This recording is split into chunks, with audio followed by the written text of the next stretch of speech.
Ringling Brothers, P.T. Barnum, Traveling Sideshows, Circus Oddities, Clowns, Elephants, Bearded Ladies, Tom Thumb, Diving Horses, The Elephant Man. Circus and Carnival sideshows lit up the nights in the eyes of onlookers as they passed by. People couldn't get enough of these traveling oddities in the golden age of circus. Claws like a lobster, heads so mutilated you'd say they didn't even have one at all, and genetic conditions so pronounced they're called another species. Yet these people and animals live lives that some of us didn't even dare to dream of. They were inevitable rock stars of their generations and lived the touring life. Hendrix, Page, Dylan, Joplin, Cobain couldn't hold a candle to some of their stories. Because today, we're going to delve into the lives of carnival and circus sideshows. I didn't see you there. It all started early this morning. From hunting ghosts to Bigfoot, UFOs, Cryptids, true crime, paranormal, and more. I've always wanted to see a UFO. Oh, I was researching for your entertainment. That's Bigfoot's guy. He basically wrote the book on modern culture. We aren't really comedians. What if Buddha did cocaine? The Addams Family on meth. This is the Black Cat Report. See you on the other side. Hello, all, and welcome to the Black Cat Report in episode 100. Get it, 129. He doesn't even have that many fingers. I am Joey, and with me is the Ohio originator, the Dayton delicatessen, the Cincinnati curator, the Akron apothecary, the Sandusky scriber, the Youngstown yachtsman, and last but not least, the Toledo torpedo, Gil. Hello, everyone. Hello.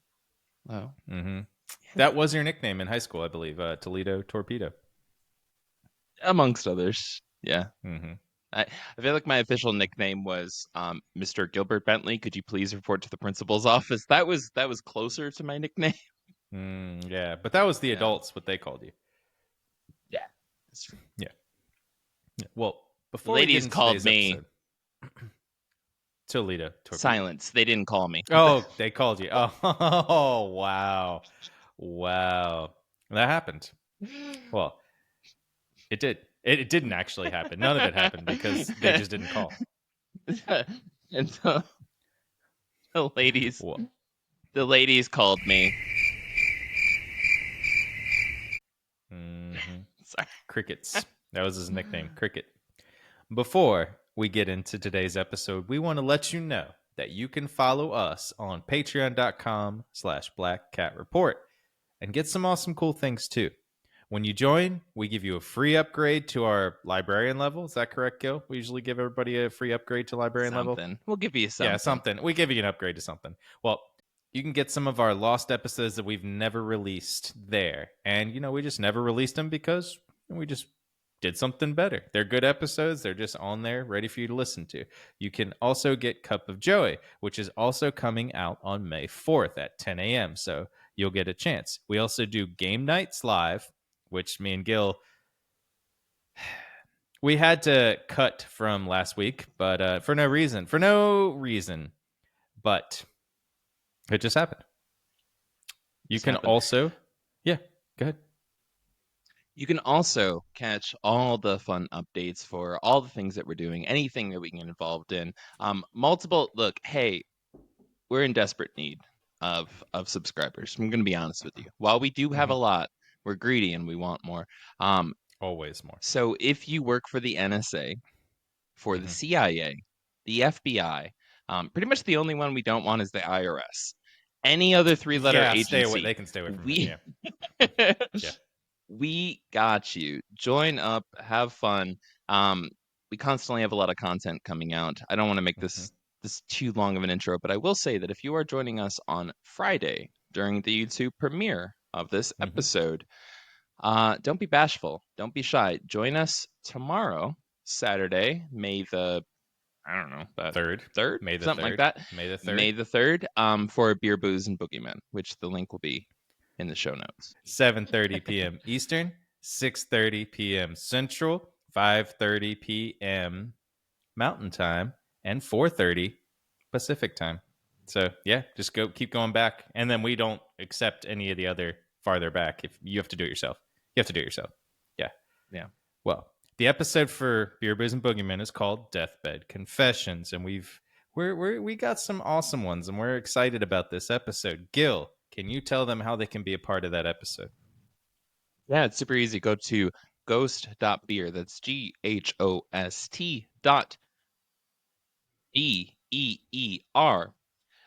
Once you're there, you have a plethora of options, but one of the main ones that we would love if you did is hop on down, scroll down the page just a tittle bit, just a titty bit, scroll down the page and click on the submission option. Once you're there, you can submit a form.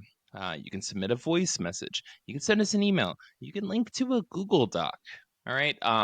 I even have the option for carrier pigeon. It's pending right now. I'm trying to bring them back from extinction, but I'm working on it. We will have that. Yeah, we will have that option soon. And the goal of this month's episode, or next month's, whatever, is any crazy shit you've heard someone confess, or you heard of someone confess on their deathbed. Anything goes. And all of our submission options, even technically email, anonymous. You can submit it completely anonymous, and one of us will read it on the air. So make it crazy, make it dirty, make it that juicy shit. We love it. You know. Yeah. So Deathbed Confessions, and the month afterwards, I don't know what the fuck we're gonna do, but we'll announce it there. Be there Saturday, please. It'll be fun. But now we're going to get into other interesting oddities of history this week, as we're going to delve into the weird traveling sideshows, the circus of oddities, so to speak. I came across some of these trolling Reddit posts, and this got me excited because we had just finished a few weeks of heavy and intensive research weeks from Ronald True to John R. Brinkley. This was a light and fun little air before Gil and I get into delving into some more heavy research topics. And once I tell you the name of the first one, I'm going to tell you how I found the first Reddit post and how I got into doing this. So I just want to tell you the name of the first one. So our first little sideshow for this week will be the cuddly and cute Mike the Headless Chicken. And I want to tell you how I found this. So I was trolling, Reddit posts as I was going down. As I was scrolling down, it's a bunch of history. It's a bunch of like, this battle was crazy. This person was crazy. Do you see this? And then it was literally one sentence. And it said, Mike the Headless Chicken. And that stopped me in my tracks. And just like if you know me, when I look at stuff, I'm like, that's it. I got to do that. I got to find that. So I Googled it, and I'm going to tell you the story. Yes. Well, on September 10th, 1945, a farmer named Lloyd Olson of Fruita, Colorado, was getting prepared to eat supper with his mother-in-law and his wife. His wife sent him out to choose a chicken so that they could get it ready for eating. Olson chose a really young 5.5-month-old Wyandotte chicken named Mike. The Wyandotte chicken originally was called the American Sea Bright chicken, but was changed a little later on because I just found a better name for it, and it had a lot of uses. The chicken itself was raised for natural brown eggs and yellow-skinned meat. It was also used for chicken shows. And I sent a YouTube video to Gil earlier about what I'm researching and how to judge chicken shows. And I found some interesting stuff. I just want to share this real quick with you. So, in the chicken world, you're looking for 3 chickens in a cage, right? So that's the first judge of it, right? So there's going to be one male. It's going to be like a rooster. And there's going to be 2 hens, 2 females. And the judging, which is, the patriarchy knows no bounds, the male brings in 50% of the judging points. And the females each split 25% of the judging points. So you get the male, the rooster, 50%, 25 each. And so that equals 100%. So a lot of what they're doing is they're just picking up the chicken. They're looking at the breastbones. They're looking at it. making sure there's no like cuts, there's no little like little worms or anything in there to make it like look bad. And so what I found is that it's chicken shows are just for mostly kids. and it's mostly 4-H chicken shows. I also saw some that were trying to sell chickens, but it was just mostly for kids. So I lost interest after a little bit. But that's what I learned for you guys. So now you know as much as I know. And once, this gets, bigger, this is just going to grow bigger and it's going to be chicken shows added to it. So I'm just going to inscribe some of these. Well, Gil, now that you know how to judge a poultry show, we're going to get back into it. Lloyd chose Mike, grabbed Mike, the little chicken, and he set it up to be slaughtered. Yeah, little chicken. Mm-hmm. He didn't kiss him, though. He was ready. He was hungry. He was salivating a little bit. He was like, He set him up to be slaughtered so that they could all have it for dinner. Lloyd brought down the axe right down on Mike's head, but incorrectly brought it down at the wrong angle. And instead of removing the whole head, he removed most of the bulk of the head, but he missed the jugular vein. He also left one ear and most of the brainstem intact, so the brain signals could still be sent from the brain to the body. And exactly. The chicken's brains, just so you guys know too, so you can understand, are actually located right in the back of their head behind the eyes. So the axe just barely missed everything. And he missed the thing that controlled breathing, digestion, and the other bodily functions. Well, instead of finishing the job, which most farmers would do, and just be like, let's put this thing out of its misery, and then cooking Mike for dinner, Lloyd decided that he would let Mike live. He put Mike down, saw that Mike could still walk, albeit very, very, very clumsily, almost like a very drunk college student after Thirsty Thursday and all-you-can-drink margaritas.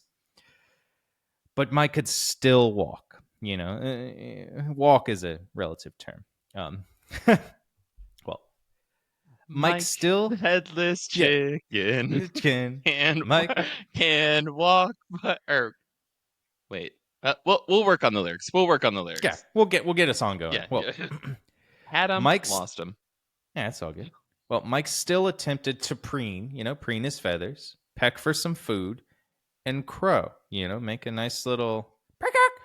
But honestly, the crow that he would let out would be a mixture of a gurgling sound made in his throat and a little yeah, literally, without it couldn't even bark anymore, but gurgled.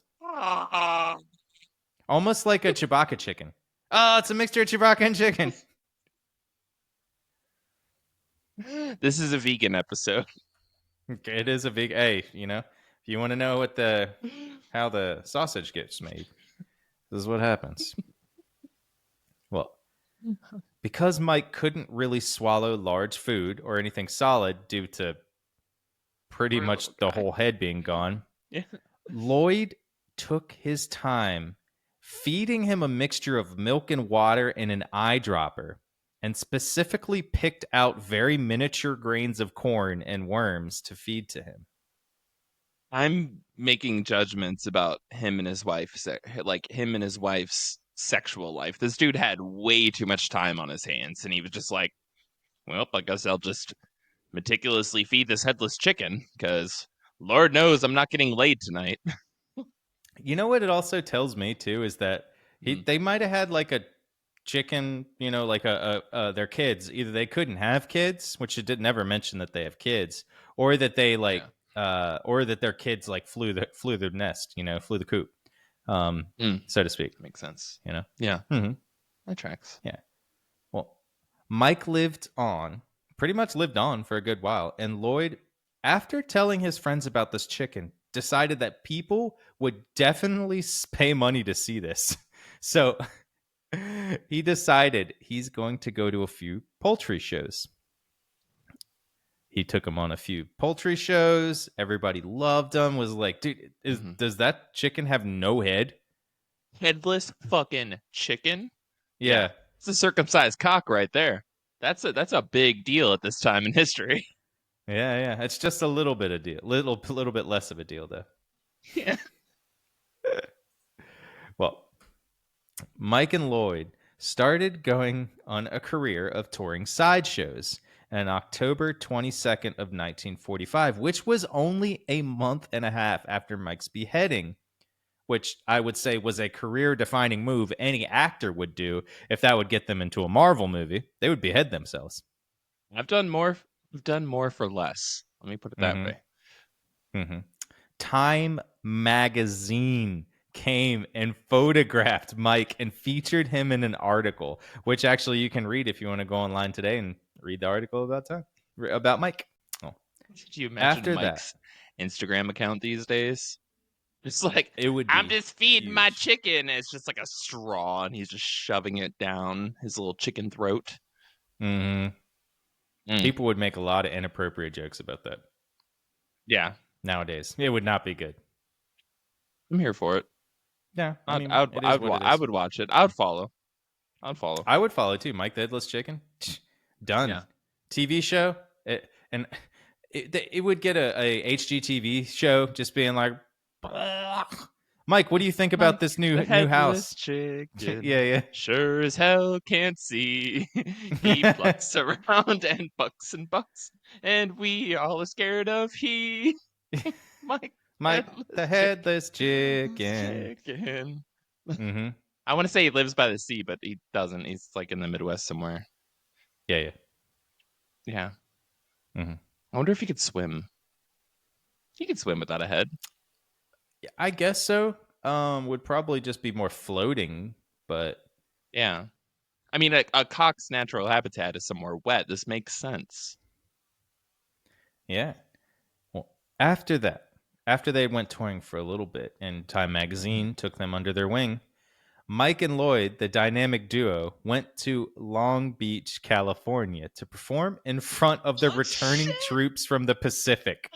He was entertaining the troops on the USO tours. Yeah. Mike, the Headless Chicken visits the sea. I love he it. did get to the sea. He finally got to the sea. Needs to be a song. Mm-hmm. We'll make it afterwards. Well, it was rumored that Mike was part of the riots that the troops did after the war ended. Hold on, what?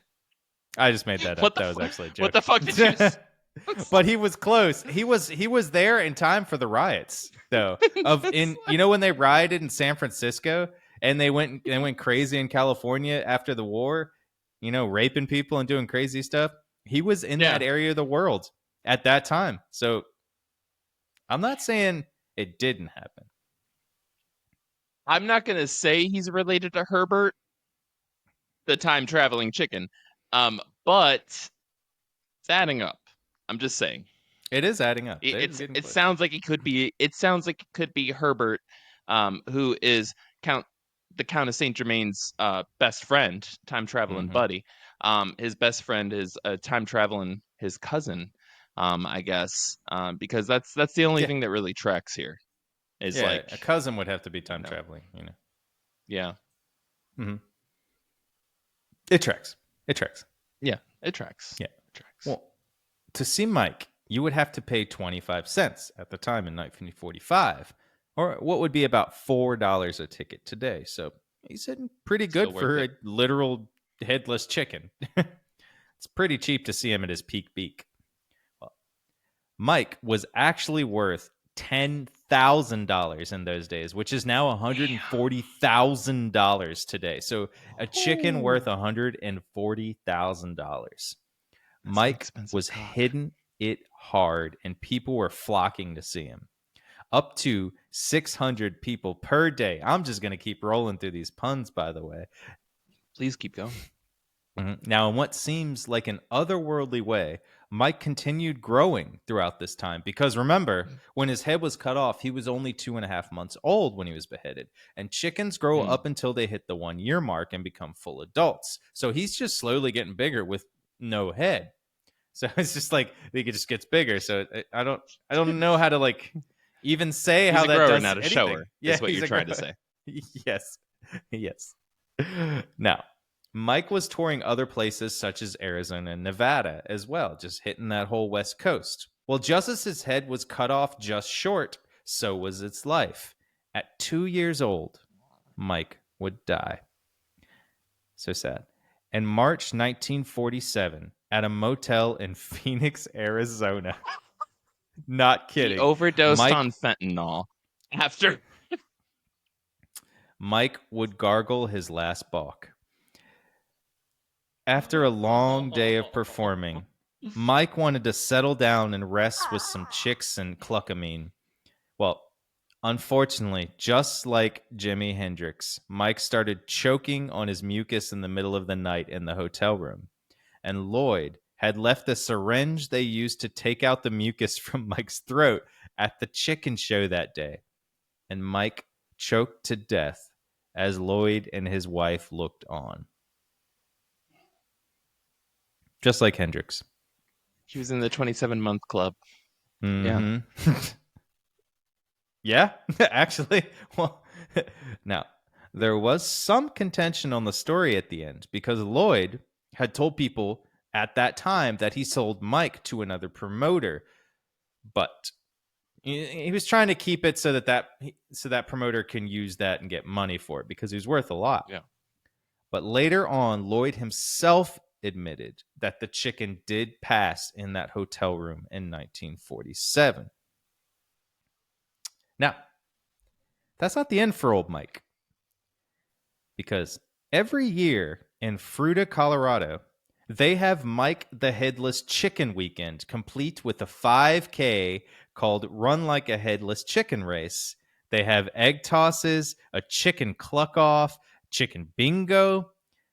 This happens every year in the third or fourth weekend in May, and it is happening this year on May 30th and 31st. So if you are near Fruita, Colorado, please go do it and send us pictures at contact@blackhat.report.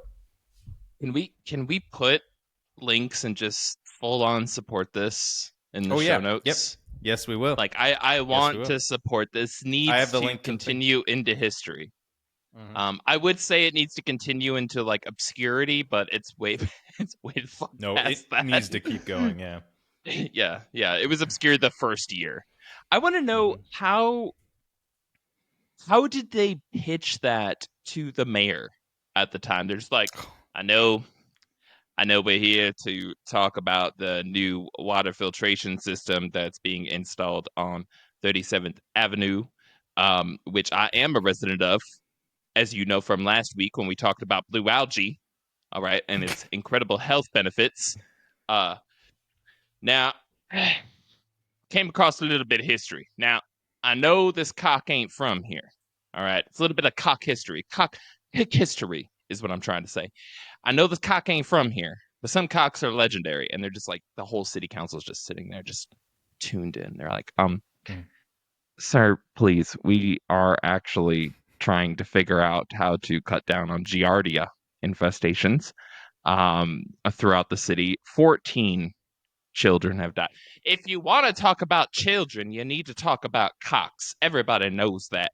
And he's just like sitting there struggling. Oh, he's bobbing. With his mic he's the whole time. Mm-hmm. Yeah, no, he's bobbing and weaving. Mm-hmm. You know, like you can't hit me. Yeah. You know, and I just got a new mic stand, so I'm he's loving it. Gil's loving it.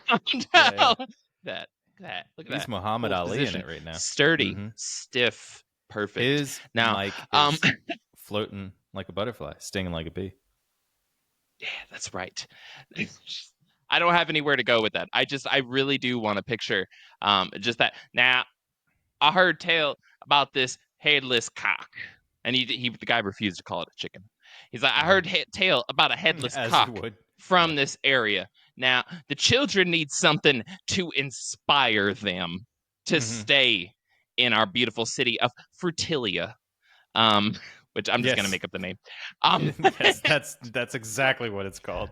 Well, now, for our second sideshow performer, this is actually a very, very very long story. But Gil, before I get into this, because it is a long story, I want you to tell me what your favorite sideshow performer Horse was. I diving. remember we talked about that. The horse divers. Yeah, the horse divers. Horse diving, which Why? I'm still kind of pissed at PETA. Again, this is a vegan episode. I'm still kind of pissed at PETA because in 2012 they tried to bring back professional horse diving, and by they, I mean the resistance. They tried to bring Circus de Resistance. Circus de la Resistance. But they tried to bring back horse diving as a professional sport. We're talking, just like the most sketchy. Like you've been to circuses. It's Yeah. I mean It's the sketchy. the Everything's food, sketchy let about it. alone the stands. Everything about a circus is the illusion. Your safety is an illusion. Your intestinal biome, an illusion. Everything is being penetrated by reality. Everything. And there's no secure games. There's that's not fucking plexiglass. That ain't gonna fucking save you, homie. That shit that's just made of a bunch of fucking melted like book packaging from Amazon book orders. Like that glass separating you and the elephant, that shit's fake. Lick it. Lick it. It's old cotton candy. All of that. It's dangerous as fucking shit. That clown, I'm not going to say he's a pedophile, but he used to be a priest. So be careful, okay? He was a priestophile. Yes. And, so they would set up, this would be along piers, bodies of water, so to say. And they would set up this large scaffolding, real secure, real secure. Yes. And somehow get a full-grown fucking horse. And for folks who haven't stood next to a full-grown fucking horse, go outside and touch grass. I don't know what the fuck to tell you. Anyways, go find it. They're huge. And we're not even talking like Clydesdale huge. They're just like boom, But anyways, they would get these horses 45, 55 sometimes, 65, 75 feet up in the air. Like picture a cardboard building. That's what it looks like painted. And then there'd be a dude up there. And they just found this dude on the street. 100%. And they'd be like, all right, we'll give you a bag of popcorn if you jump off this fucking scaffolding with a full-grown horse into a shallow body of water. And that is the entertainment. And it's just, it's as awkward as you'd picture. It's just, it does nothing about it looks comfortable. Joey, if you can find a clip of horse diving and put it in here, please put it in.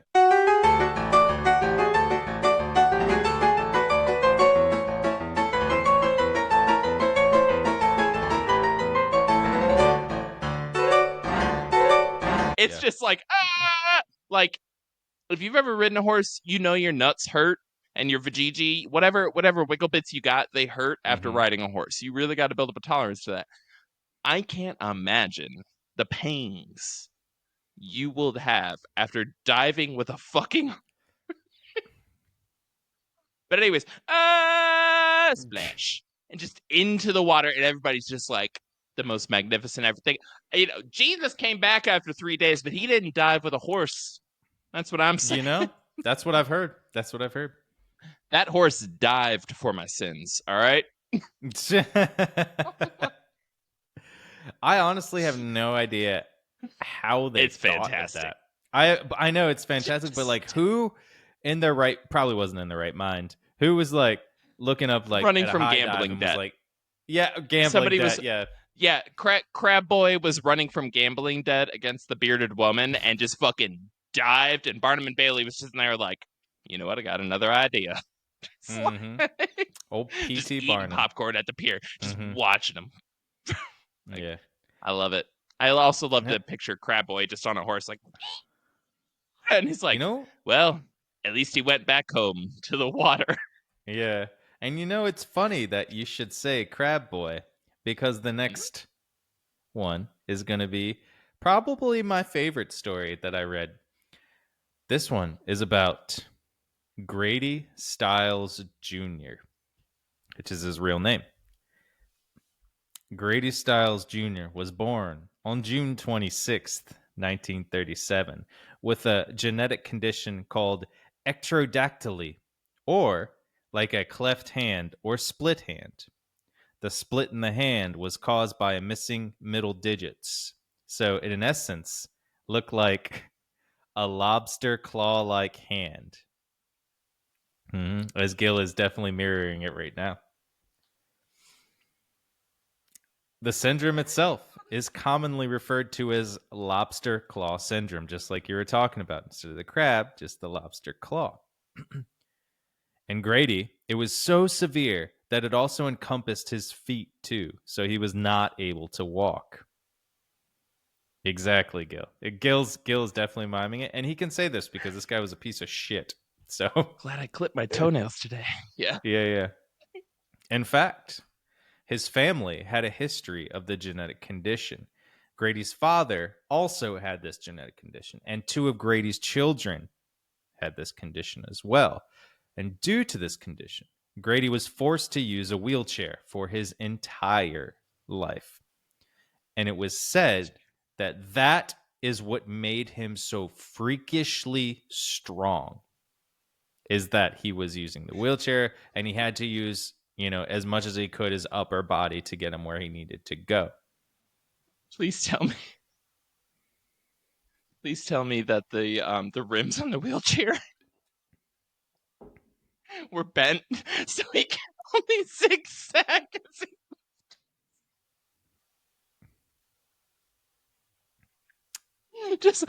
I'm coming. I don't think so. I think it was just a normal wheelchair because it's what they could afford at the time. I could never work in a circus with like a freak show because I'll just be fucking with people so much. You would be fucking. You know what? And they don't care. Just like the crab or lobster, whatever. I'm just gonna say crab because it's funnier. Just like crab boy, and he's like trying to come towards you, but the wheelchair just zigzags. It only goes side to side. I'm gonna get you. Mm-hmm. Oh my god! Almost.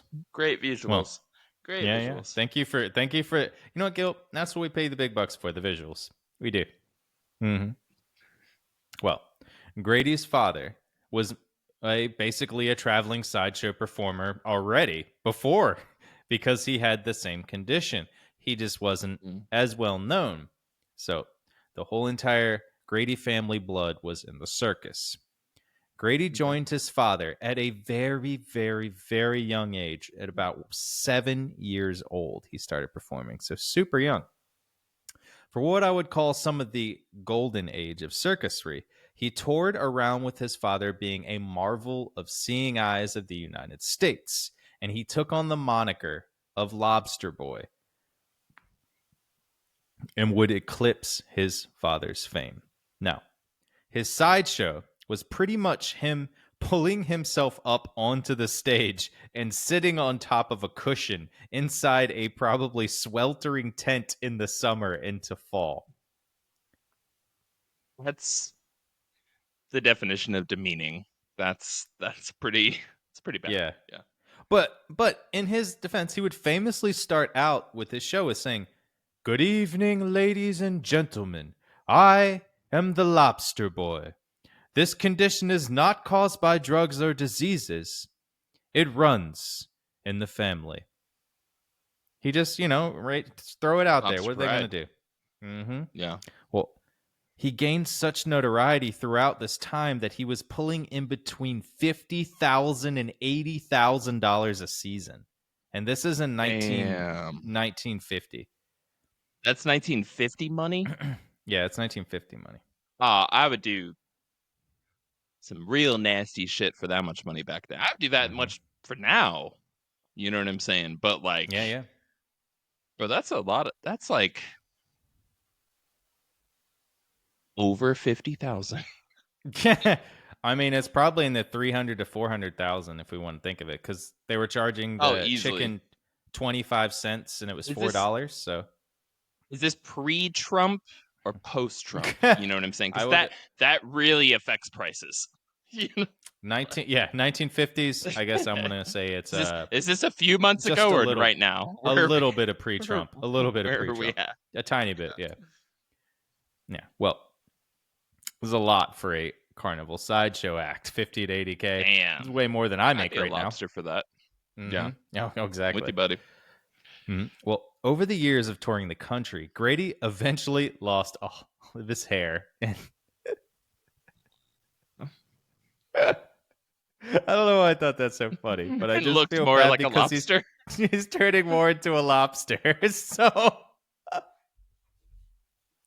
I mean, it's fine. It's truth. And because he brought it on himself by doing stuff he did later, and he named himself. And because of having to use his wheelchair, he became very barrel-chested. So he just got, like we were saying earlier, he got buff. He was big, heavy. And he eventually married a woman named Mary Teresa in 1958, and they had 2 children together, Donna and Kathy. Kathy was born with the same genetic condition as her father. Well, Mary Teresa eventually had to run away from her abusive home when she was young, and that's how she joined the Carnival when she was in her teenage years. And through the early years of their marriage, Mary Teresa said that Grady, the lobster boy, was a kind and loving man, being a nurturer for the kids. And then came along heavy drinking. Right? Some people go crazy. Some people don't. She said he was partial to Seagram's 7 doubles with the splash of Coke. Oh, and that's okay. a terrible drink. Yeah, that's a terrible drink. Look, there's drinkers, there's heavy drinkers, and there's other folks out there. We all know about those other folks. Mm-hmm. But Seagram's drinkers, This is the worst. It's not good. If you only drank, if you only drank Keystone Light, you might still have some redeeming factors, some redeeming qualities. Yeah. Your quality might be found somewhere else besides the quality of your beer. Your drink. Yeah.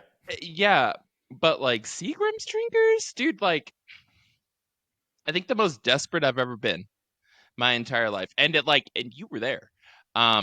During Hurricane Helene, my landlord, actually, because we were all just kind of checking in on each other, we're all neighbors and shit. He gave me a bunch of alcohol. He doesn't drink, but he just had a bunch, and he's like, "Fuck it."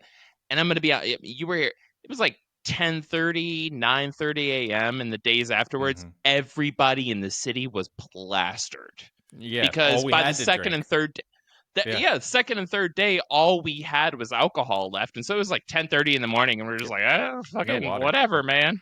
Yeah, but that's I broke down and I drank Seagram, coolers or something like that. You were crying, and too. I saw it.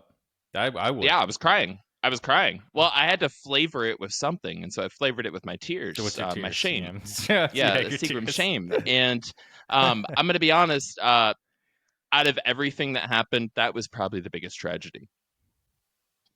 Me drinking Seagrams. I would say, that out would of be it. All of the catastrophe, it was Seagrams. Some of us had to resort to Seagrams. That's how bad it was. Just like the shame from Seagrams. Therapy for this. Yeah. Yes. Grady should have felt a lot of shame because after years of physical abuse and sexual abuse to Mary Teresa and just physical abuse to the kids, they were divorced in 1973. Mary Teresa eventually remarried a man named Harry Glenn Newman, who was billed as the world's smallest man. So she left the lobster boy and for the world's smallest man. You got a joke? You got a joke there, Gil? You got one coming in the shotgun there? I got nothing. I have nothing to add. Well, funnily enough, Grady actually took charge of the children. He took the children to his hometown in Pittsburgh. She didn't even get to keep the children, which is crazy. Yeah. He put them in his claws and walked away. And there, he married a woman named Barbara. It didn't give us details on what her first, her maiden name was, but Bro, the human barbecue. I actually don't know if she was part of the circus, which is funny. I think she was the Most just outside of high-paying it. fashion model of the era, probably. Yes, one of the hottest. Well, this marriage ran the She liked same. lobster. Yeah, you know what? Some women like crab, some women like lobster. Well, this marriage ran the same as his last marriage, as he was highly abusive to his children and new wife. And in 1978, 5 years after they had moved to Pittsburgh, his daughter, Donna, fell in love with a young man, and they were engaged to marry, right? Mm-hmm. Now, there was some contention on how the next part of this went down, because this is very important for this whole story. And I almost thought of making this story, just this guy's story, into a full episode, but it just wasn't enough. Well, Gotcha. I think this is most likely what happened between the two sides. On the day before the wedding, Donna fell in love with this man. They were about to get married. Grady invited Donna's fiance over to the house to basically, in essence, give his blessing, maybe have a good-natured chat with him, right? Just, give him a little claw. Well, I imagine there was some words said about how Grady did not really approve of him, because Grady didn't really approve of him. He thought he was just a no good person. He didn't think he was right for Donna, and Grady was very, very protective. Well, in the heat of the moment, Grady took out a shotgun and blew away the fiance, killing him. Donna said in the court documents that her father afterwards, after he had shot her fiance, was sitting on the porch on a chair smiling, and then said, "I told you I would kill him." Now, he just said, he was like, "I told you," and she, so, yeah. Now, Grady actually admitted to this in court, point blank. He admitted that he shot him and killed him. Damn. No remorse. Just said it in court. Damn. And they were just like, okay. Like, we were thinking he was going to have to go to trial for a lot longer. Why did you plead not guilty and take this to trial? Yeah. Yeah, and then testified and then told us. I wanted more people to know. Yeah. Well, really big twist in this story. Probably the third twist in this story, and there's more coming. The only thing was, right, the prison system was not designed to handle someone with his genetic condition. Exactly. They were not. He also, after this, because of the Seagram 7s, had cirrhosis of the liver. You expect me to put on these pants? Flip, yeah. Flip. Yeah. And he had cirrhosis of the liver, too, from all the Seagram 7s. So... Another reason not to drink Seagrams. This episode is brought to you by Seagrams. Taste the disappointment. Yeah. It's like toothpaste, but carbonated. Yeah. Well, so instead of life in prison, which he should have gotten, they gave him 15 years of probation outside of jail in his home. Did you see him? Yeah. Yeah. Basically a slap on the wrist for the cold-blooded murder he basically I'm going to be honest. He was born in prison. But like... yeah, he was. That's the thing, though, about lobsters is, first off, it's... I'm fairly certain it's impossible... They made for life. We have to cut that off. Well, that's hard to tell because we don't actually know how old lobsters are. They just keep fucking growing.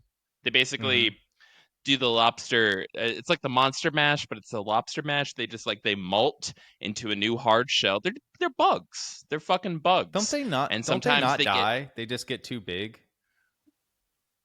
As far as I know, from my very expert college level understanding of lobsters, and by that I mean fell asleep watching a YouTube short one time.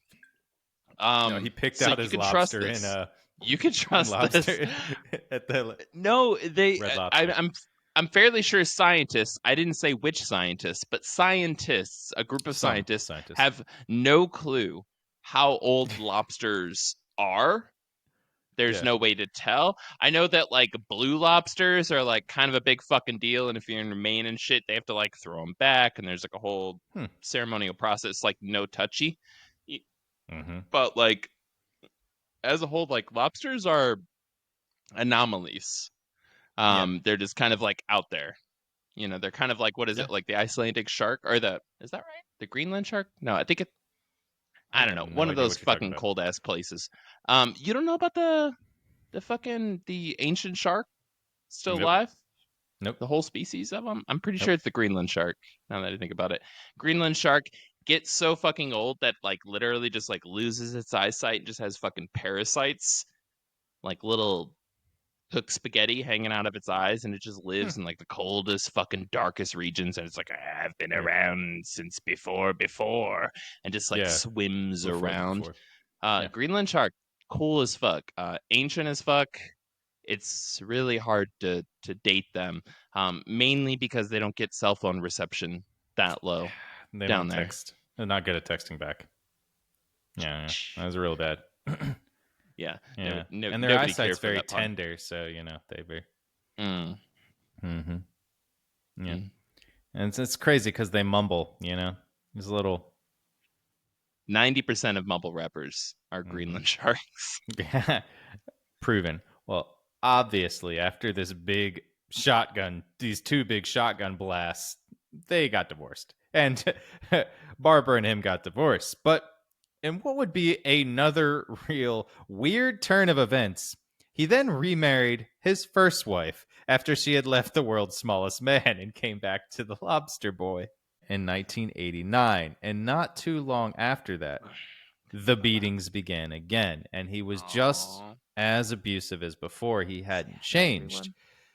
Mary Teresa did say that he, at the beginning, said he would quit drinking and gave him all the normal stuff, and I'll be a good person again, and she fell for it again. Well, in one instance, Mary Teresa said that she woke up to him trying to smother her with a pillow. And then another time, she woke up with a knife to her throat. Mary Teresa decided enough was enough. She began pondering what to do and hatched a plan. All the while, they were still out touring and performing on the road as the Lobster Family, right? They were still doing all this. And at this time, Grady had actually bought some of his own touring carnivals and circuses. He was actually very wealthy. He started becoming really wealthy for this somebody that basically started growing up and traveling tours. Like we said, is making a lot of money. And Teresa and her oldest teenage son, Harry Glenn Newman III, contrived a plan. And this is going to be where the next turn comes. They hired a friend who lived next door to them and went to school with Newman. They paid him $1,500 to murder Grady. Well, pretty good pay. Damn.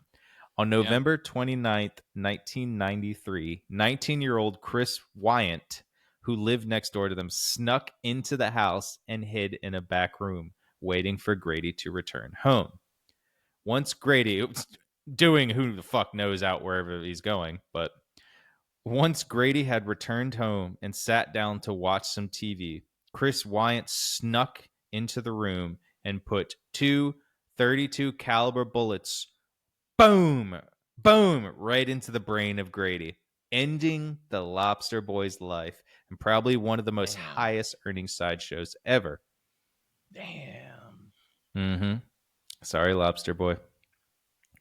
Funny enough, remember how Lobster Boy, Grady, had actually pretty much gotten off from murder? Wyant, the person who murdered him with 2 bullets to the back of the head, was convicted of second-degree murder for the actual killing. And Harry, the son, who was considered the mastermind behind it, was convicted of first-degree murder and sent to life in prison. Mary Teresa, who said in her defense that, "My husband was going to kill my family. I believe that from the bottom of my heart, but I'm sorry this happened. But my family is safe now." She said that during the court process, was sentenced to 12 years in prison. Damn. The only All that for a person, lobster. right? Yeah, the red lobster. Gil, I'm pretty sure that's where your knowledge from lobster comes from. Is you sitting there in the red lobster cage, looking at the red lobster, just being like, "I want that one." And I've never even been to a Red Lobster. That is That's the how level knowledgeable you are. of professionalism you can expect here Mm-hmm. at Black Lobster Report. Yes, we are now combining ourselves with. You know what? I actually heard Red Lobster is making a comeback. Really? They got over the Mhm. cheddar debacle? I just made that up. I don't know if there's a cheddar Those cheddar debacle, but I'm biscuits? making one. Yeah, Those cheddar biscuits? cheddar biscuits. Yeah, Mm-hmm. Who wouldn't want those? never had them. Mm-hmm. I'm not a huge seafood person. You know what I'm saying? I'm not either. I'm I not. do like some Alaskan crab legs, though. Alaskan king crab legs. I don't Snow like crab or legs. lobster or shrimp. I don't like Scallops. either of those, Scallops are kind of like the only like sea bug that I really care for. No, thank you. No mussels. I wasn't No offering. fish. I'm good without fish. You like fish, though. I love fish. I fucking love salmon. Damn it, I love salmon. Mm. Salmon, tuna, swordfish, shark. What else? Mahi mahi. Love it. But Yeah. Now that the lobster boy has been cooked, we can head out into actually something that I really wanted to end this on a good note, because the other two, they both ended up murdered. So our episodes end up with the person dying. And the person, just no good episodes. I feel like the last two, both of them never had a good. Never had a good one. The last two stories, both of them died at the end, and both of them died real quickly. Not too young, and they weren't happy. Mike the Headless Chicken wasn't happy. 2 years of gargling, blood, was not happy. And the Lobster Boy was drinking Seagram 7 and got 2 bullets in the back of his brain.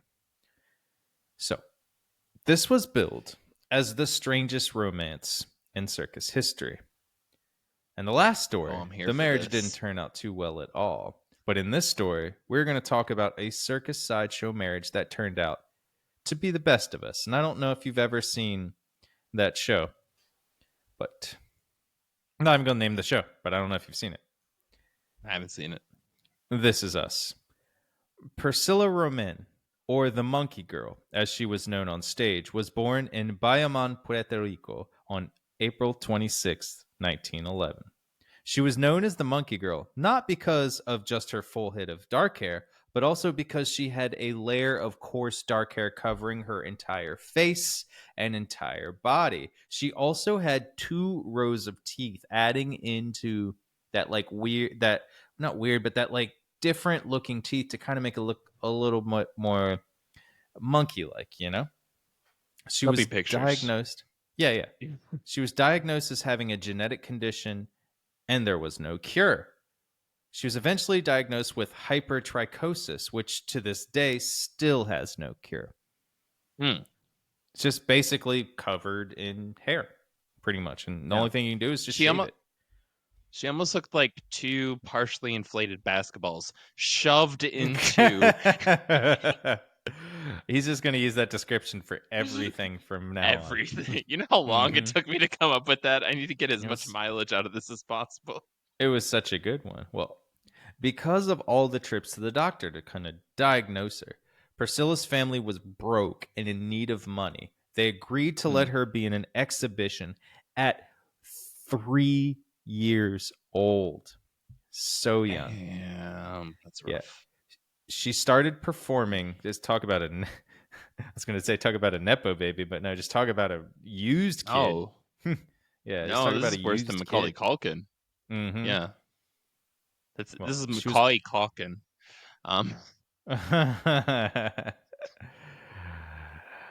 She was performing in the show owned by Carl L. Lothier, who ended up actually adopting Priscilla after her father passed away when she was 6 years old. So honestly, Shit, I meant macaque.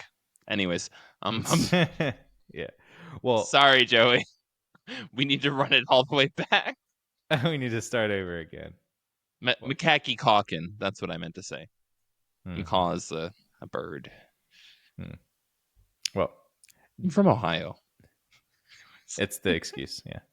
Toledo Torpedo. They were very good parents for the most part because they hired tutors to teach her, hired people to show her how to dance and such, and they basically wanted to give her the best. Even though she had this, genetic condition that caused her to have hair everywhere and second row of teeth. Well, when Priscilla complained of being bored and lonely, her family bought her a pet, a chimpanzee. It was Lobster Boy. No. They bought her a chimpanzee. Okay. All right. Yeah. Now, I don't know if this was kind of a backhanded thing, honestly, because they were calling her Monkey Girl. That's pretty rough. Yeah. Well, pretty bad joke. But they did love her daughter. So this wasn't, We got you she a performed boyfriend. with the chimpanzee too. So it was kind of like a thing they just kind of added to the whole show. Yeah. But this is back when, because this was acceptable until, like, honestly, yours and mine's lifetime. This was still acceptable to own a pet chimpanzee or a monkey or whatever. I still think it was acceptable. Well, not acceptable but 15, 20 years ago, like pretty much like Michael Jackson kind of like rode that chimp out of style. That was like the end. That bubble popped with bubbles, and it like, really did. but even in the 90s, it was still like, oh, some rich motherfucker with a chimpanzee that just wears a diaper running around. This is normal. Now it's like, this is really fucked up, dude. Also, that your head's gonna chimpanzee get don't ripped belong off. Yeah. Oh yeah, they're gonna rip off your face. Yeah. 100%. 100%. Like, you think Do you like cats having are bad skin? when you miss dinner? Bro. Yeah. Do you like skin? Yeah. Don't get a chimpanzee if you do. Yep. Yeah. Well, with the chimpanzee, she performed throughout the 1920s and 1930s, billed as the Monkey Girl with her pet chimpanzee. She got even more famous, and this kind of goes into one of our other stories, during the Scopes trial about evolution, which is funny enough because from our last story with John R. Brinkley, his arch nemesis played a part in that trial. He played actually a huge part in that trial. He was helping to knew the lawyer, was working on both sides, and was like talking to each of them. It was very interesting. So it kind of touches that trial. One part of her show during this time was that she would have a mock debate with an orangutan named Snooky. Priscilla represented the pro-evolution. Who was from Jersey Shore, New Jersey. Yeah. Oh my God. Evolution. I thought you said there'd be lobster here. Perfect. What? Perfect. There's my boy. I can't not think of Snooky from not from Jersey Shore, but from South Park. Snooki. Yeah, that's Snooky. Yeah, that's Snooky version. Yeah. Well, this is a Snooky shout out. Also, fun fact, and this actually made me give respect for Snooky. I'm taking this. I'm running with it. Go ahead. Snooky.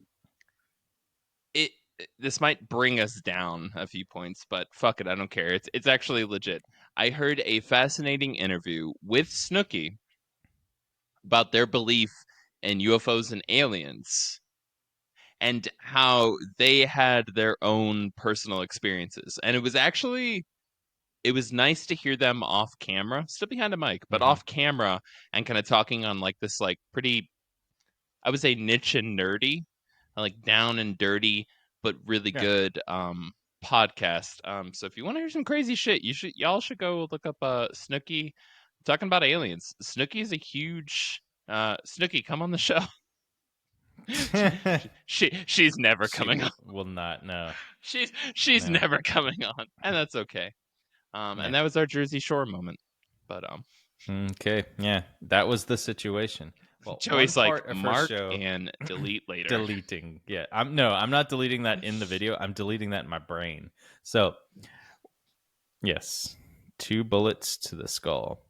One part of her show during cut at a certain and angle. Cutting off the half that I don't need to live.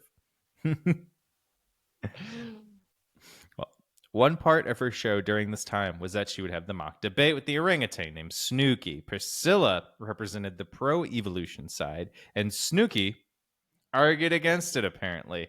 But it's also not known who won the argument. He was in court, and they don't know who won the argument? It was a mock debate on a stage. They were messing around. That is weird, but I like it. Okay.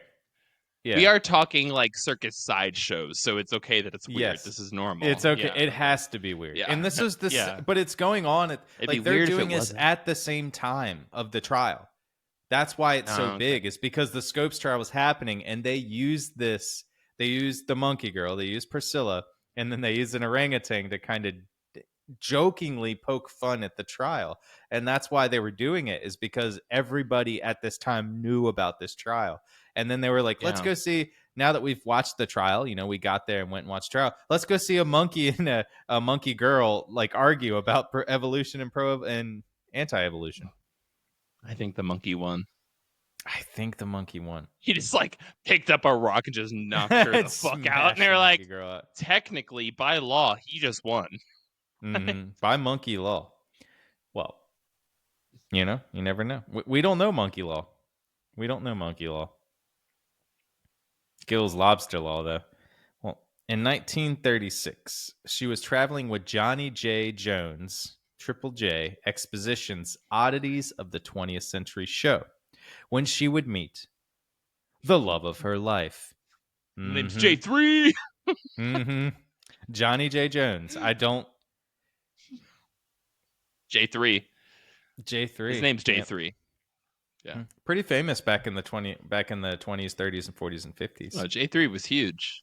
I don't know why, but J3. He had expositions. But there, at that place, she met the love of her life, Emmett Bejano, known as Lobella, the alligator boy. Yep. Flower The alligator? weirdest- What? The alligator boy. Lobella, the alligator boy. Yeah, Lobella is a flower genus. That's a cool name. I will 100% give credit. Like, that's a very beautiful. It's a very cool name. I like that. Yeah. I got nothing to say. But yeah. I like his name too. Well, Emmett Bejano, Bejano, I think it's Bejano. Born as Emmett Driggers. Yeah, it's definitely Bejano. If it was born as Emmett Driggers. Was born in Punta Gorda, Florida, and born in Florida on August 23rd, 1914.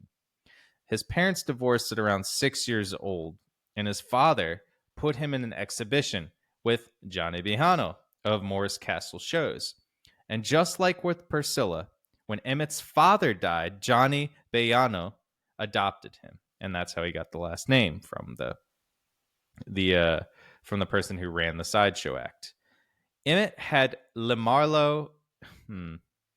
Sorry, I'm apologizing ahead of time. Emmett had Lamellar ichthyosis, which is a hereditary condition that causes thickening and cracking of the skin.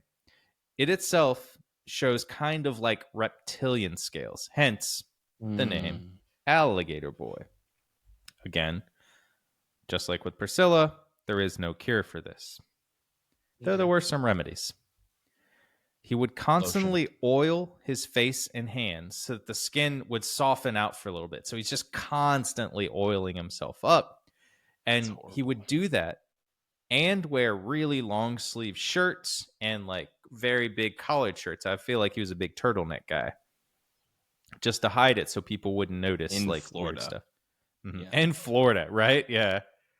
This is psoriasis times 10,000. That's what it sounds like. It is. It's real bad. Horrible.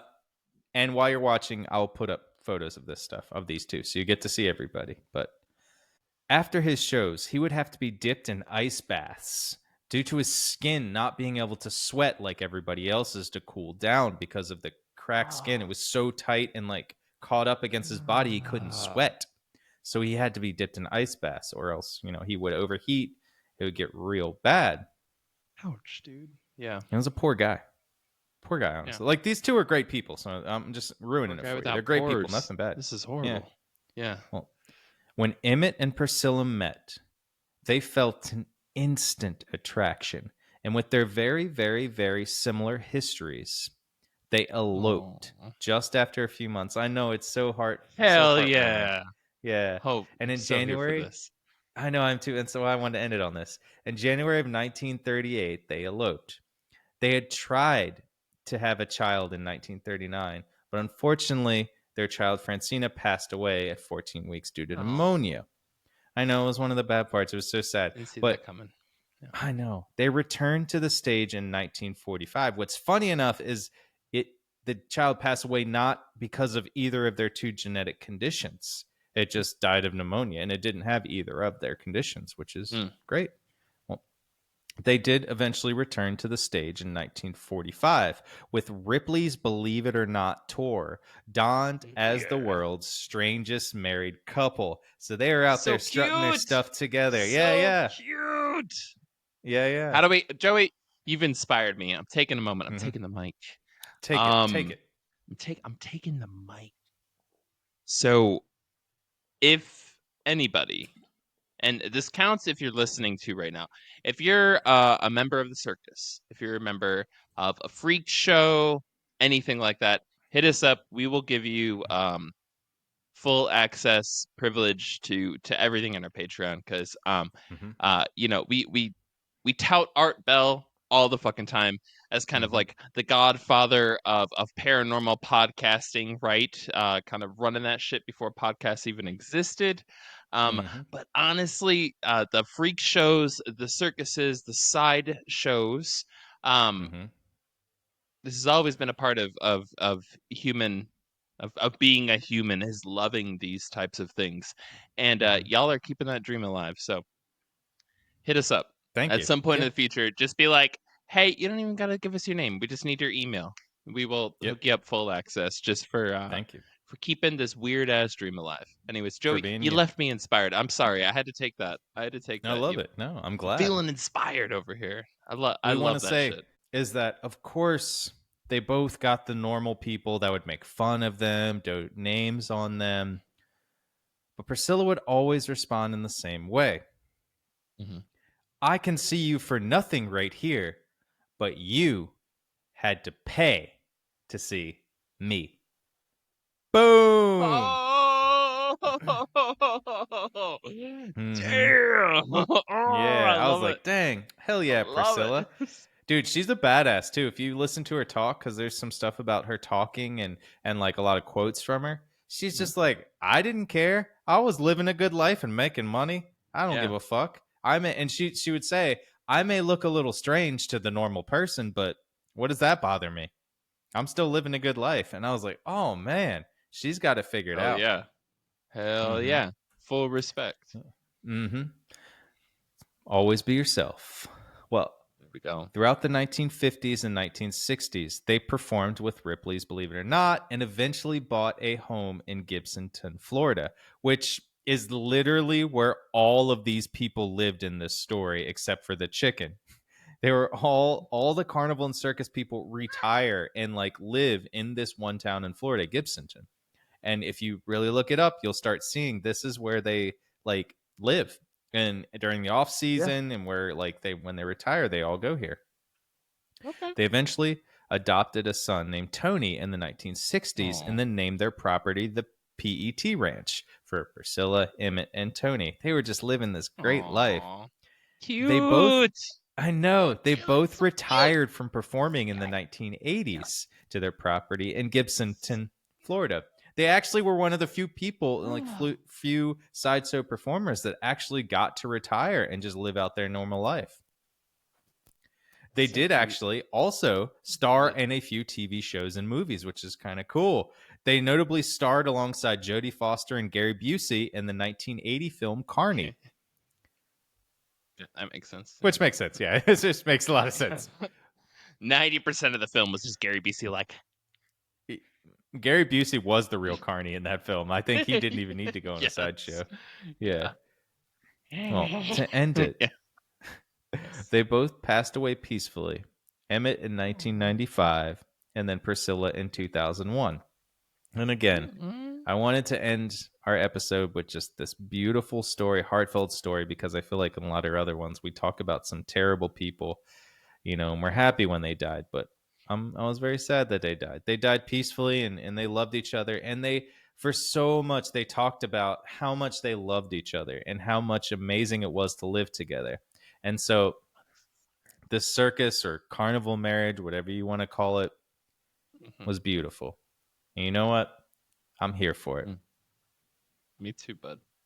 I'm here for it. Fan-fucking-tastic. I hope we can all find a love so freakish as theirs. Mm-hmm. You know? Mm-hmm. Yeah. And you know what? I'm ready. Thank you so much for listening to the Black Cat Report and to tuning into us here. Coming up this weekend, you can tune into us with Beer, Booze, and Boogeymen on May 3rd at 7:30 p.m. Eastern with the episode on Deathbed Confessions. Gil, hit him up with the info after you're done crabbing and lobstering over there.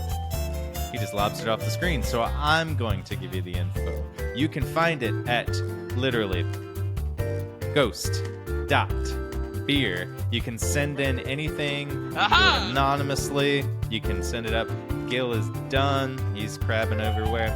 And also releasing on May 4th at 10 a.m. May the 4th be with you is a Cup of Joey on Patreon. So sign up to get some extra content you can't find anywhere else but on Patreon. Patreon.com/BlackCatReport.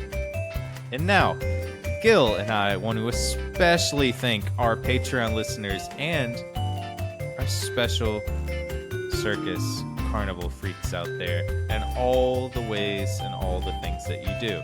We would like to thank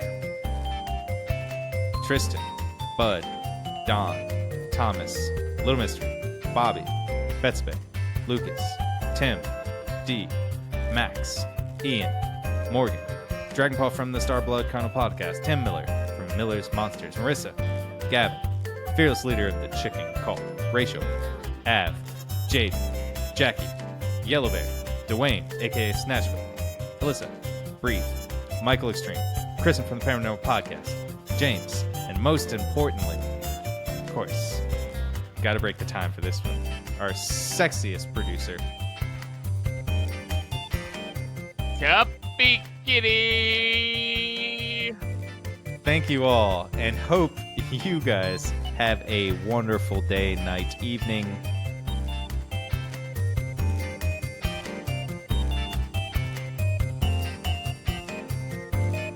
We love you all. Bye.